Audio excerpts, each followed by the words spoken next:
Hello and welcome everyone. कैसे हैं आप लोग बेटा? उम्मीद है पिछला लेक्चर आप लोगों ने सुना होगा, उसको समझा होगा, उसमें आपने जाना होगा कि आप कैसे उन चीजों के बारे में कर सकते हैं, समझ सकते हैं, पढ़ सकते हैं। ये चीजें आपको जानना इम्पोर्टेंट है ना बेटा? लेकिन मैं वही बात आपसे कहूंगा कि आप लोगों को बेटा एनसीईआरटी को रीड जरूर जरूर करना है। एवरी डे हैबिट अपनी डेवलप करिए that you need to read the topics जो कि यहाँ एक्सप्लेन हुए हैं अपने एनसीईआरटी के अंदर। आप कम से कम एक बार उसको रीडिंग लगाएं बेटा, और कम से कम ये हमारा बना हुआ वीडियो 2 बार कम से कम आप स्टडी करें। कितनी बार? 2 बार। कम से कम 2 बार इस वीडियो को आप सुने। जब आप 2 बार सुनते हैं बेटा तो आपके माइंड के ऊपर उसका इम्पैक्ट पड़ता है। It would be easy for you to recognise या मेमोराइज द फैक्ट्स या थिंग्स आपके। ठीक है, तो अब ये चीज समझो बेटा जो मैं कहना चाह रहा हूं आपसे। क्या कहना चाह रहा हूं कि छोटी सी चीज है, रीडिंग की एक हैबिट अपने ऊपर डेवलप करिए। चाहे वो मैं आपको केमिस्ट्री पढ़ा रहा हूं, सब आ रही हो, या बायोलॉजी में आ रही हो, या फिजिक्स में आ रही हो, आपको एनसीईआरटी को रीड करना बहुत जरूरी है। आप में से कई बच्चे ऐसे होंगे बेटा जो नेक्स्ट ईयर या कमिंग ईयर के अंदर 9th एंट्रेंस का एग्जाम देंगे, है ना? तो कहीं ना कहीं वो रीडिंग हैबिट आपकी उसमें इस्तेमाल होगी। तो अपने आप को आप अभी से तैयार रखिए, अभी से अपने आप को प्रिपेयर करिए कि आप खाली अपने स्कूल एग्जाम्स में अच्छे मार्क्स लाएं, उसके अलावा आप एंट्रेंस को भी अच्छे मार्क्स और अच्छी रैंक के साथ आप निकालें। क्योंकि बेटा देखो, हर टाइम एक कंपटीशन आपकी लाइफ का एक हिस्सा बना रहता है। हर साल आपने स्कूल के अंदर एग्जाम्स के फॉर्म में कंपटीशन देते ही देते हैं, और वो जो कंपटीशन आप देते हैं वो डिसाइड करता है कि आप अगली क्लास के अंदर प्रमोट हो रहे हैं या नहीं हो रहे हैं। अब उसमें भी आपके परसेंटेज मैटर करती है कि भाई आप कितने परसेंट से पास कर रहे हैं, साइंस में कितना लाए, मैथ्स में कितना लाए, इंग्लिश में कितना लाए। ये सब चीजें आपके इंपॉर्टेंट होती हैं, है ना? द सेम वे ऐसे ही आपके एंट्रेंस एग्जाम्स होते हैं जो डिसाइड करते हैं कि लाइफ में आप कितना अपना सक्सेस को गेन करेंगे। तो पढ़ने का बेस्ट तरीका ये है बेटा कि आप at least 2 times listen to the video जो आपको एक्सप्लेन यहाँ पे किया जा रहा है। उसके बाद जब वीडियो आप बंद करने सुनने के बाद तो टेक पेन एंड पेपर और उस पर आप आंख बंद करके थोड़ा सा रिकॉल करिए एंड देन स्टार्ट राइटिंग कि आपने क्या सुना था उस वीडियो में। तो क्या होगा बेटा कि बोर्ड की इमेज एज इट इज आपके दिमाग में छप जाएगी कि सर ने इधर क्या लिखा था, बीच में क्या लिखा था, एंड में क्या लिखा था। अगर आप फोकस होकर के 2 बार सुन रहे हो लेक्चर को तो पूरे बोर्ड की इमेज आपके ब्रेन में एज इट इज इम्प्लांट हो जाएगी और आप उसको लिख पाएंगे। तो जब आप उसको लिख लेंगे तो क्या हो गया बेटा, आपने 2 बार सुन लिया वीडियो, अब आपने रिकॉल करके रिवाइज भी कर लिया, रिवाइज करने के बाद आपने उसको लिख भी लिया। तो उतने टॉपिक्स आपके एक अच्छे तौर पे तैयार हो जाएंगे at an extent which is much more better as compared to just listening the videos. खाली लिसनिंग से that's not okay, क्योंकि खाली आपको मेरा ही वीडियो नहीं है सुनने के लिए, आप अदर टीचर्स ऑल्सो, मैथ्स है, फिजिक्स है, जो आपको सुनना है। उसके अलावा में केमिस्ट्री, बायोलॉजी आप सुनेंगे। तो खाली एक लेक्चर नहीं है जो आपको सुनना है। अब पता ही चला कि केमिस्ट्री का लेक्चर आपका मिक्स हो रहा है, फिजिक्स में आप फिजिक्स का रिकॉल नहीं कर पा रहे, फिजिक्स वाला जा रहा है मैथ्स के अंदर, वो आप रिकॉल नहीं कर पा रहे। तो उन चीजों से अपने आप को बचाने के लिए क्या करना है, आपने एक वीडियो को 2 बार प्रॉपर्ली आपने देखा, सुना, उसकी जो इमेज आपके दिमाग में छपी उसको आपने एज इट इज आपने लिख डाला। तो which will be the best way for preparing a particular topic. क्योंकि बेटा देखो, हमें जल्दी नहीं है सिलेबस खत्म करने की, हमारा बस एक ये टारगेट है that you should understand everything. जब तक बेटा समझोगे नहीं इन चीजों को, चीजें आसानी से तुम्हारी कवर अप नहीं होंगी। बात को समझना जो मैं कहना चाह रहा हूं, क्योंकि ये जो बेसिक्स तुम अभी पढ़ रहे हो मेटल्स एंड नॉन मेटल्स का बेटा, इसी बेसिक्स को आप फर्दर आगे 10th क्लास में भी देखेंगे। इनसे रिलेटेड टॉपिक्स आप 9th में भी देखेंगे। तो खाली इसको इस दिमाग से मत पढ़ो कि 8th को ही पास करना है, नहीं। अभी आपके सामने 9th एंट्रेंस भी है। उसके अलावा मैंने आपको बताया कि इन्हीं से रिलेटेड टॉपिक्स आप 9th में पढ़ोगे और आप 10th में भी पढ़ोगे। तो जब टीचर ये कहता है क्लास में कि भाई आपने ये 8th में भी पढ़ा होगा टॉपिक, तो हम ऐसे देख रहे होते हैं, था क्या, नहीं था, अच्छा अच्छा। तो वो चीज हम रिकॉल नहीं कर पाते हैं कि किया था या नहीं किया था, क्योंकि हमने उस टॉपिक को उतना फोकस के साथ या उतना अटेंटिवली हमने नहीं पढ़ा। तो वो चीज ना हो, इसीलिए मैं आपको ये बात बता रहा हूं, क्या कि बेटा ये चीज आप समझो, क्या समझो, that you need to listen to all the topics very focused way, in a very focused way आपको ये चीज समझनी है। और जो तरीका मैंने आपको बताया वो आपको इम्प्लाई करना है कि कोई भी वीडियो आप 2 बार सुने, आंख बंद करके एक बार रिकॉल करें क्या क्या कराया था, and then write it down. तो आपके नोट्स भी बन गए, आपका लेक्चर भी आपको दिमाग के अंदर रिकॉल हो गया। आ गई बात समझ में, क्लियर है? चलिए, तो हमने पिछले लेक्चर के अंदर आपके मेटल्स एंड नॉन मेटल्स की बात करी थी, याद है बेटा? मेटल्स एंड नॉन मेटल्स के बारे में हमने बात करना शुरू करी थी। आज हम उसी टॉपिक को आगे एक्सटेंड करेंगे, कुछ और चीजें हम इसके बारे में जानेंगे। तो आज हम पहले बेटा स्टडी करेंगे इसमें इन दोनों की फिजिकल प्रॉपर्टीज। कौन सी प्रॉपर्टीज? Physical properties. अब देखो फिजिकल प्रॉपर्टीज में क्या क्या चीजें आती हैं। हमारे पास आया डक्टिलिटी, दूसरा आया मैलिएबिलिटी, तीसरा आया सोनोरस, चौथा आया टेंसाइल स्ट्रेंथ, पांचवा आया कंडक्टेंस, ठीक। छठा मेरे पास आया मेल्टिंग एंड बॉइलिंग पॉइंट, ठीक। सातवां मेरे पास आया आपके ductility, malleability, sonorous, tensile strength, conductance, malleability और आपके लस्ट्रस, ठीक। फिर क्या आया? स्टेट। फिर क्या आया? रिएक्टिविटी। और फाइनली हमारे पास क्या आया? कलर, ठीक। ये हमारी क्या है? ये हमारी फिजिकल प्रॉपर्टीज है जिनके बारे में हमें काम करना है। क्या है physical properties? Ductility, malleability, sonorous, tensile strength, conductance, melting point, boiling point, lustrous, state, reactivity और कलर, ठीक है। अब क्या है बेटा कि इनके मतलब क्या होते हैं ये समझो। क्या डक्टिलिटी हम किसे कहते हैं बेटा? डक्टिलिटी का मतलब है ड्रॉन टू वायर्स, मतलब जिस चीज से हम तार बना सकते हैं, तारों को क्रिएट कर सकते हैं, वो हमारे क्या हुई? डक्टिलिटी। मैलिएबिलिटी क्या है? बीटन टू शीट्स,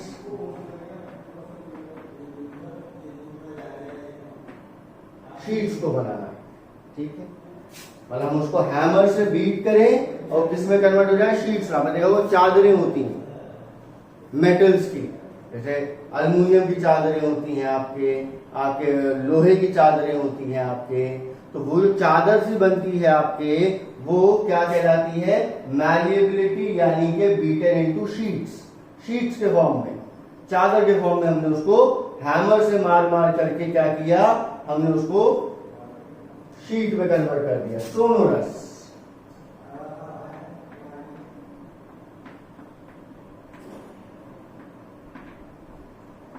सोनोरस क्या है? साउंड प्रोड्यूसिंग, ठीक है। मतलब अगर हम किसी मेटल को किसी सॉलिड ऑब्जेक्ट से स्ट्राइक करें या मारें तो उससे हमारे पास क्या प्रोड्यूस होगी, साउंड प्रोड्यूस होगी। ठीक। टेंसाइल स्ट्रेंथ, टेंसाइल स्ट्रेंथ क्या होती है बेटा,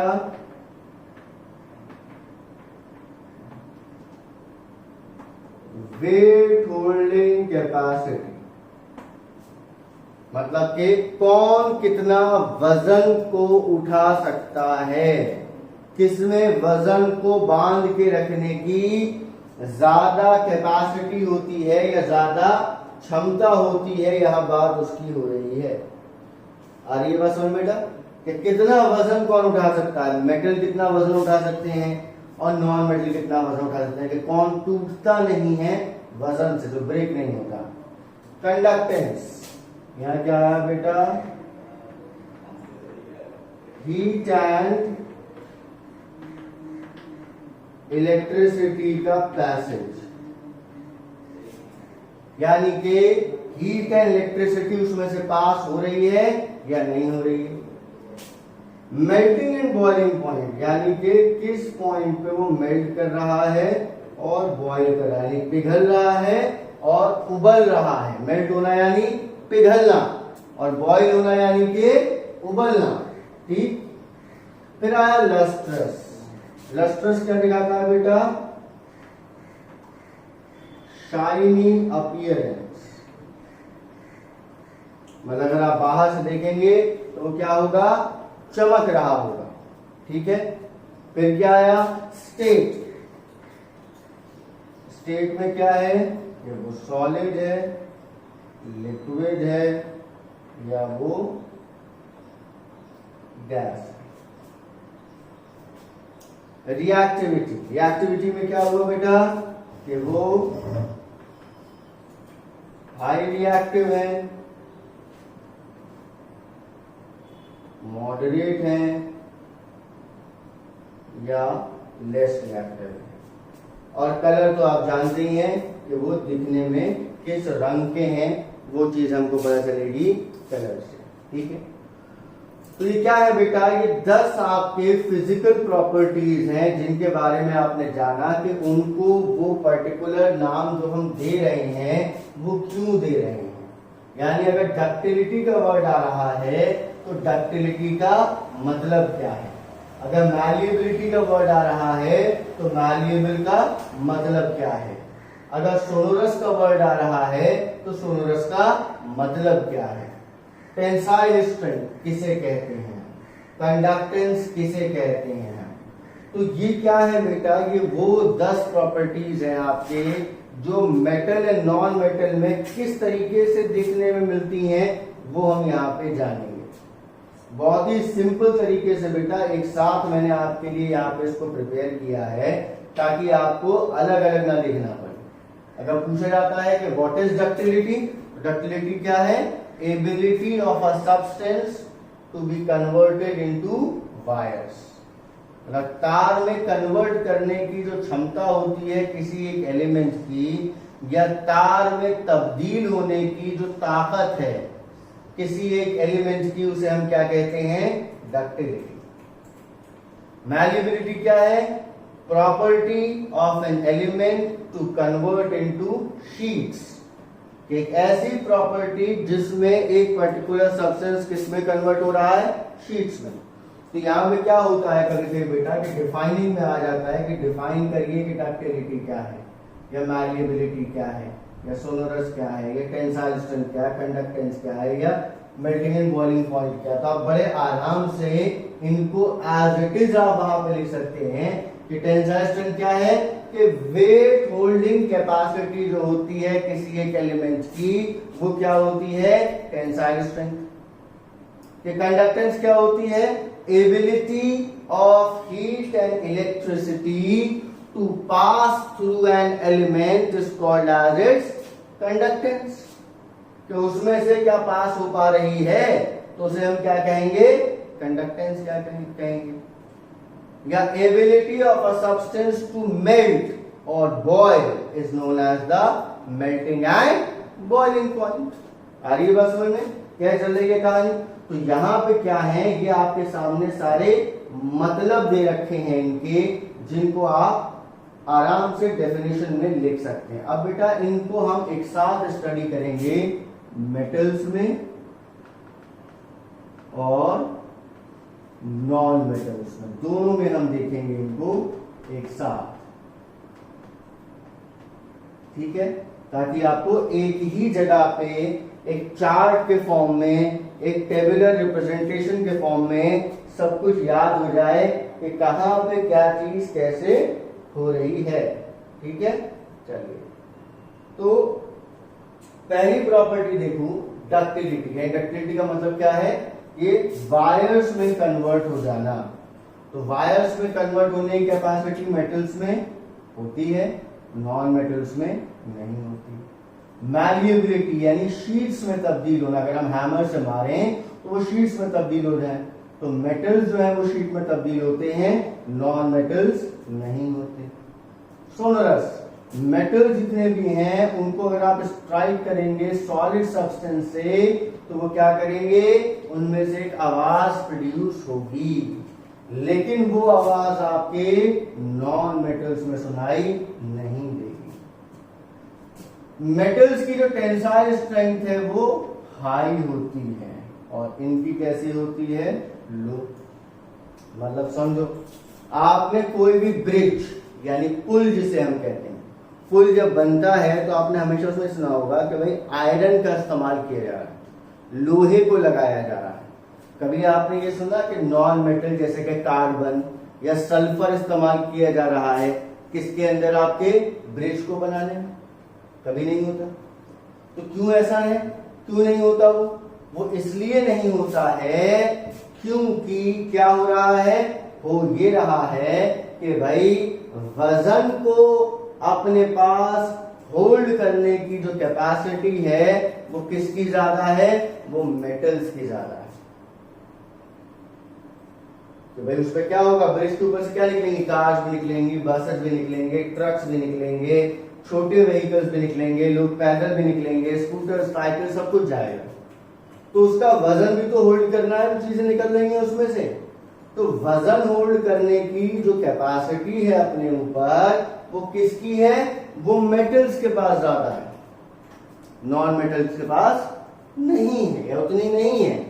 तो इसीलिए हम क्या कहते हैं कि मेटल्स की जो टेंसाइल स्ट्रेंथ है वो कैसी है, हाई है, और जो नॉन मेटल्स है उनकी टेंसाइल स्ट्रेंथ क्या है, लो है।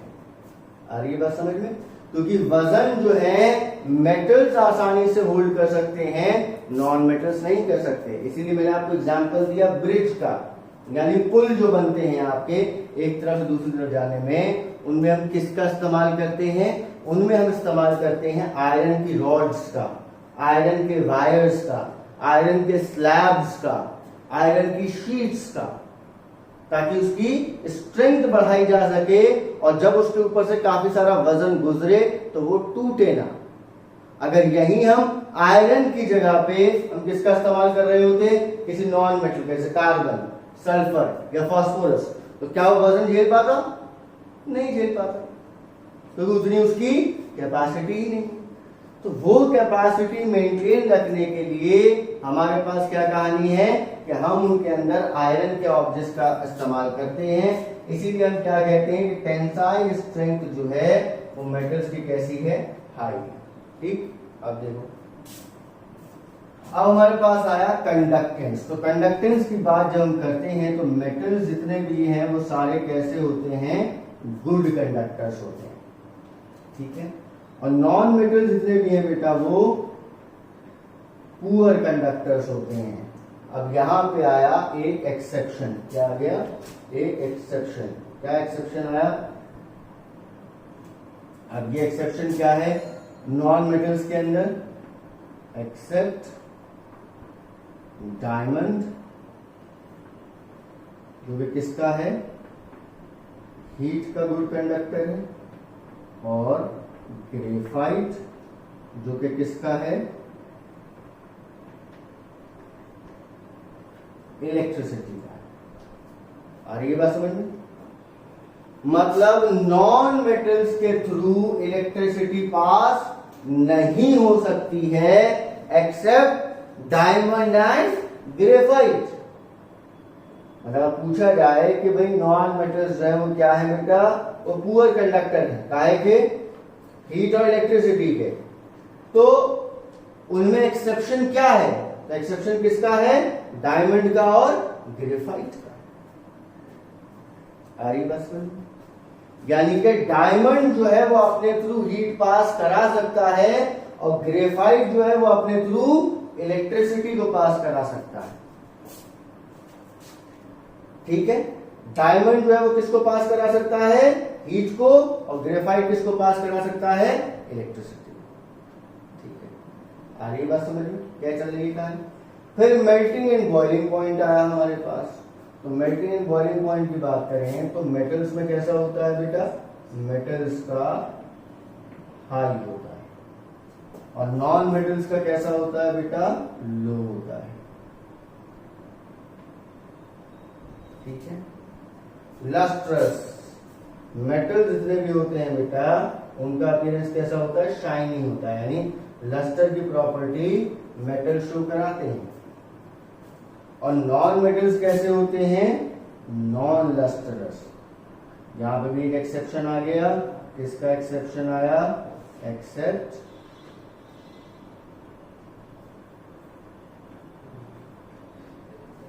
आयोडीन।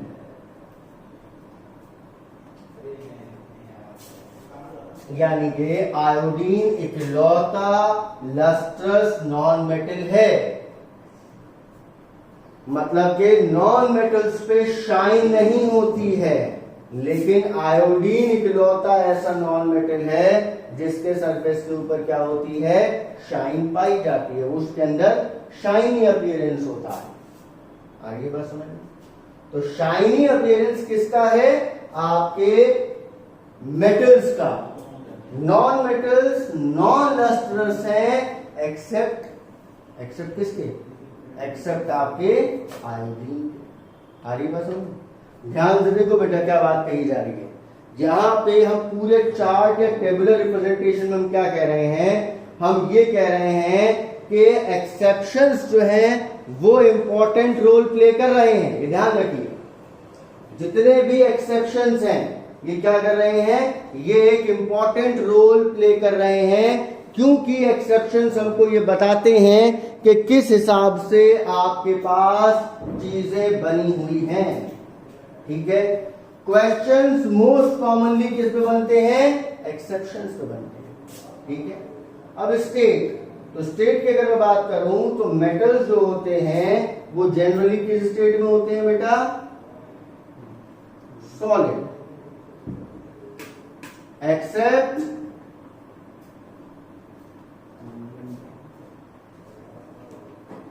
मर्क्यूरी। मर्क्यूरी कैसा है, मर्क्यूरी आपके है लिक्विड। आ रही बात समझ में, मेटल जितने भी हैं वो किस में है बेटा, वो सॉलिड स्टेट के अंदर होते हैं, लेकिन एक को छोड़ करके जिसे हम क्या कहते हैं, मर्क्यूरी, जो कि लिक्विड स्टेट के अंदर आपके पाया जाता है। ठीक है, नॉन मेटल्स की क्या है, वो सभी स्टेट में पाए जाते हैं, वो सभी स्टेट में पाए जाते हैं। कौन से सभी स्टेट, जैसे फॉर एग्जांपल देखो मैं लिखता हूं ब्रैकेट में, सॉलिड में कौन आ गया, कार्बन, लिक्विड में कौन आया, ब्रोमीन, और गैस में कौन आया, ऑक्सीजन। लिक्विड नॉन मेटल कौन सा है, कई बार सवाल पूछा जा चुका है बेटा कि लिक्विड नॉन मेटल कौन सा है, तो लिक्विड नॉन मेटल कौन सा है, ब्रोमीन।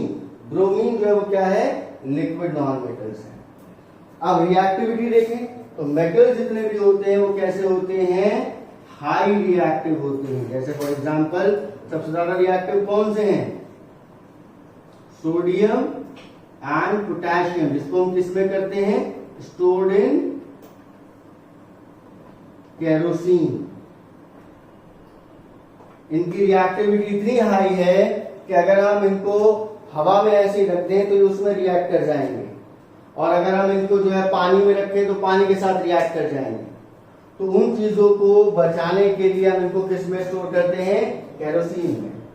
नॉन मेटल्स की रिएक्टिविटी कैसी होती है? लो होती है, एक्सेप्ट फॉस्फोरस। फॉस्फोरस कैसा है? हाई रिएक्टिव है। ठीक है। कलर की बात अगर हम करें तो मेटल्स जनरली कैसे होते हैं?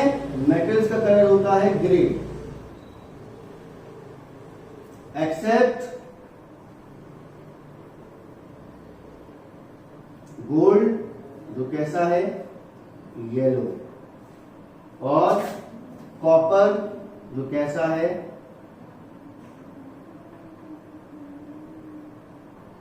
Reddish brown. और जो नॉन मेटल्स है वो किसमें शो होते हैं? ऑल कलर्स, तो सभी कलर्स में आते हैं। जैसे फॉस्फोरस आपका रेड एंड व्हाइट, रेड भी होता है, व्हाइट भी होता है। कार्बन आपका ब्लैक इन कलर होता है। तो इस तरीके से हमारे सामने इनके कलर्स निकल करके सामने आते हैं।